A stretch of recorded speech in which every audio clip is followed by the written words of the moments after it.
ये पूजा इसीलिए हो रही है, माँ भगवती की नवरात्रि है, शक्ति स्वरूपिणी। ये हमारा कश्यप महामुनि का दिव्य क्षेत्र है।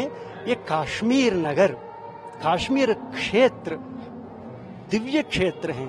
नवरात्रि में माँ भगवती का पूजा पाठन करना सनातन धर्म अवलंबी लोगों के लिए ये बहुत भाग्य की बात है। अभी हमारा ये काश्मीर क्षेत्र में काश्मीर सर्वज्ञ शारदा पीठ में शारदांबा विराजमान है। यहाँ दुर्गा माता जी विराजमान है। इसका नाम है श्रीनगर।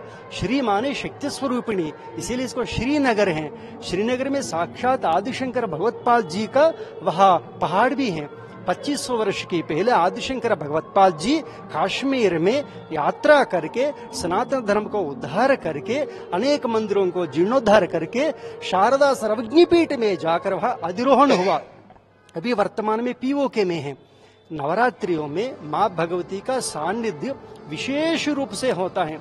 इसीलिए नवरात्रि आचरण काश्मीर में करना ये सौभाग्य की बात है। ये हमारा परंपरा है। 2500 वर्ष से ये परंपरा चलते आया। उस परंपरा को निभाने के लिए अभी हमारा 2 महीने के लिए संपूर्ण कश्मीर में वो बॉर्डर टू ये बॉर्डर तक सारी यात्रा चल रहे हैं। अनेक धार्मिक जगहों में जाएंगे, वैष्णो देवी जाएंगे। अभी अभी नवरात्रि पहला दिन टीटवाल बॉर्डर में शुरू हुआ, वहां पीओके एलओसी में शुरू हुआ।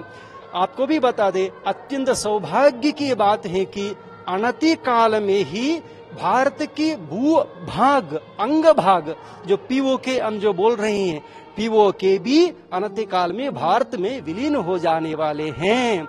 इसके लिए नवरात्रि में पहला दिन सीमा में पीओके एलओसी सीमा में शिलान्यास भी श्रीयंत्र चर प्रतिष्ठा भी संपन्न हो गया।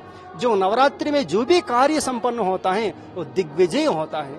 और वहां से हमें शारदा सर्वज्ञ पीठ जिस स्थान पर है उसकी नजदीक भी गया। वहां गांव का नाम क्या है? वहां खेरन टीटवाल में शिलान्यास हुआ। अभी हमारा लक्ष्य है कि अखंड भारत भूभाग की जो परिकल्पना उस समय से लोग जीते थे उसको पुनः प्राप्त करना। उसमें पहली कदम है कि पीओके को हमारा भारत भूभाग में विलीन करना।